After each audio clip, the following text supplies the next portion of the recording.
साध संगत जी, प्रेम से कहना धन निरंकार जी।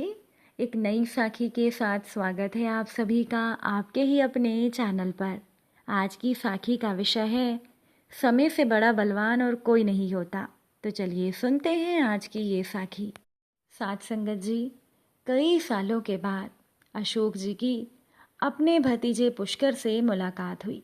पुष्कर ने अपने चाचा के पांव छुए और कहा, चाचा जी कैसे हैं आप? अब आपकी तबीयत तो ठीक है ना? आप कमज़ोर लग रहे हैं। अब अपने भतीजे की इन बातों को सुनकर अशोक जी तो हैरान थे, क्योंकि जिस लड़के से कभी भी किसी शिष्टाचार की उम्मीद ही नहीं थी, आज उसी लड़के के मुंह से मोती झड़ रहे थे। अशोक जी ने मन ही मन सोचा, समय बड़ा बलवान होता है और समय तो अच्छे अच्छों को झुका कर रख देता है।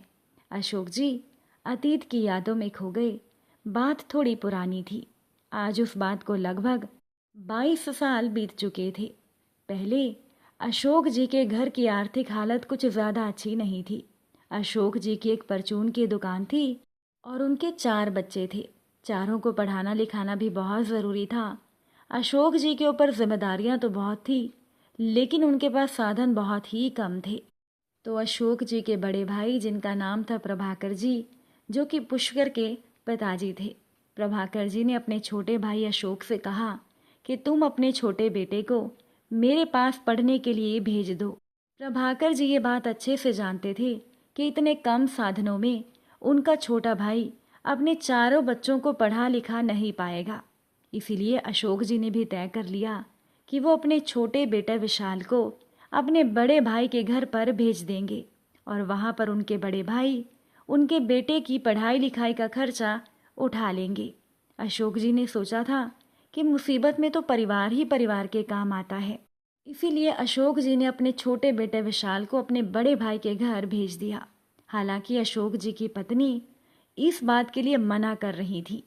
अशोक जी की पत्नी सुमित्रा जी बार बार अपने पति से कह रही थी कि क्या अपने बड़े भाई को आप नहीं जानते?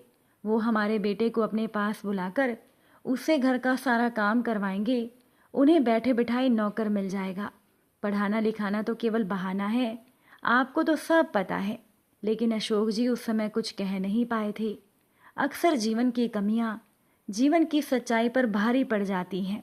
फिर व्यक्ति भी आंखें बंद करके सच्चाई से आंखें चुरा ही लेता है। ऐसा ही कुछ अशोक जी ने भी किया था। भारी मन से अशोक जी का छोटा बेटा विशाल अपने ताया जी के घर पर चला गया और उसकी पढ़ाई लिखाई भी वहाँ शुरू हो गई। बीच बीच में अशोक जी की बेटे से फ़ोन पर बातें होती रहती थी और सब कुछ ठीक होने की पुष्टि भी हो जाती थी। अशोक जी भी निश्चिंत हो गए थे कि चाहे जो भी हो, मेरा छोटा बेटा विशाल अपनी पढ़ाई लिखाई पूरी कर ही लेगा। अब कुछ दिनों तक तो सब ठीक रहा, पर कुछ महीनों के बाद अशोक जी को छोटे बेटे विशाल की शिकायतें आनी शुरू हो गई। शिकायतें भी ऐसी वैसी नहीं थी, नई नई थी, जो कहीं से भी विश्वास करने लायक नहीं थी। अशोक जी के बड़े भाई प्रभाकर जी अक्सर अशोक जी से फ़ोन पर कहते थे कि ये तुमने मेरे पास किसको भेज दिया? तुम्हारा लड़का तो बहुत बेकार है, दिन भर घूमता फिरता रहता है, पढ़ाई लिखाई में तो इसका मन ही नहीं लगता।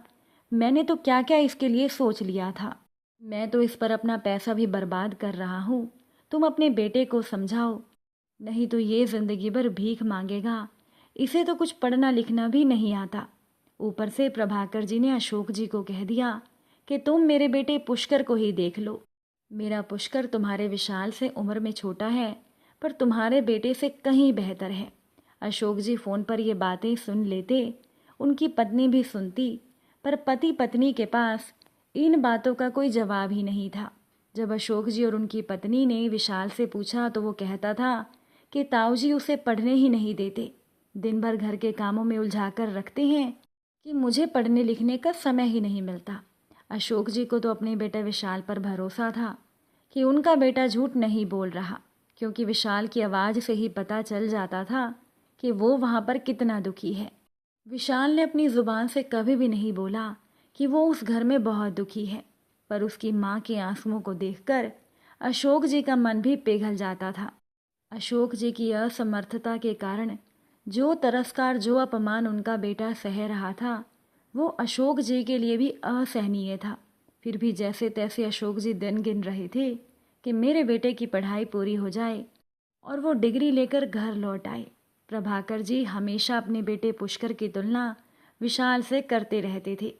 कभी कभी तो अशोक जी को अपने बड़े भाई की बातों से लगता था कि जैसे उन्होंने खुद ही ज़बरदस्ती अपने बेटे को भाई के घर भेज दिया हो। अशोक जी की पत्नी ने जो भी बातें उनके बड़े भाई के बारे में कही थी वो सच होती हुई नजर आ रही थी। साथ संगत जी, बड़े बुजुर्गों ने बिल्कुल सच कहा है। समय से बड़ा बलवान और कुछ नहीं होता। वक्त बीता, साल बीते और अशोक जी का भी बुरा समय बीत गया। अशोक जी के 3 बेटे थे और 1 बेटी थी। अशोक जी के सभी बेटों ने अपने दम पर अपनी योग्यता पर सरकारी नौकरियां प्राप्त कर ली। जिस विशाल का तिरस्कार अशोक जी के बड़े भाई प्रभाकर जी ने इतने बुरे तरीके से किया था, वही विशाल एक सरकारी विभाग में उच्च पद पर कार्यरत था। विशाल की पदोन्नति होती गई और अशोक जी का भतीजा पुष्कर, पुष्कर के बारे में तो क्या कहा जाए। एक जमाने में अपने पिता के द्वारा सब घोषित विद्यार्थी आज भी विद्यार्थी ही था। पुष्कर जिंदगी में भटक ही रहा था। अशोक जी के बड़े भाई प्रभाकर जी ने पैसों के बल पर अपने बेटे को नौकरी दिलवाने की बहुत कोशिश की, पर पुष्कर अपनी किस्मत से कहीं स्थिर ना रह सका।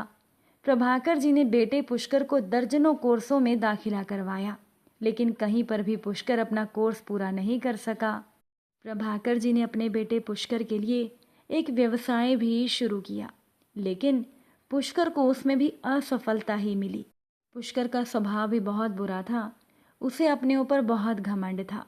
पुष्कर अपने आप को विद्वान समझता था। मन में विद्वान होने के मिथ्या बोध ने न तो प्रभाकर जी को कहीं का छोड़ा और ना ही पुष्कर को। आज न जाने कैसे उसी पुष्कर ने अशोक जी के पांव छूकर उनसे आशीर्वाद लिया था। समय की शक्ति ने आज एक सिक्के की चीट और पट को एक ही हथेली में लाकर खड़ा कर दिया था। साथ संगत जी, पुष्कर से मिलने के बाद अशोक जी ने अपने बेटे विशाल को फ़ोन किया और कहा, बेटा, आज मुझे पुष्कर मिला था। विशाल ने जवाब दिया, क्या पिताजी आप इतना क्यों सोचते हैं इन सब के बारे में? कोई किसी को कितना भी नीचे रखने की कोशिश करे, ईश्वर उसे उतना ही सबल और समृद्ध बनाता है। अब विशाल की इस बात को सुनकर अशोक जी का मन गदगद हो गया। अशोक जी को लगा, मेरा बेटा विशाल, जिसे किसी ज़माने में लोगों ने जाहिल, गंवार और अनपढ़ सिद्ध कर दिया था, आज मेरा वही बेटा कितने अच्छे सरकारी पद पर है। विशाल ने अपने पिता की असमर्थता को स्वीकार किया और अपने तिरस्कार को उसने अपनी शक्ति बनाई और अपनी जिंदगी उसने बदल दी।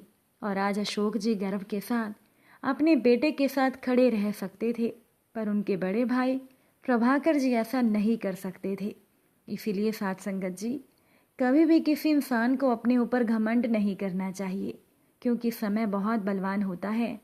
कब किसका समय बदल जाए ये कहा नहीं जा सकता। अगर आज की ये साखी आपको अच्छी लगी हो तो वीडियो को लाइक और शेयर ज़रूर कीजिएगा। आप सभी से फिर मुलाकात होगी नई साखी के साथ। साथ संगत जी, प्यार से कहना, धन निरंकार जी।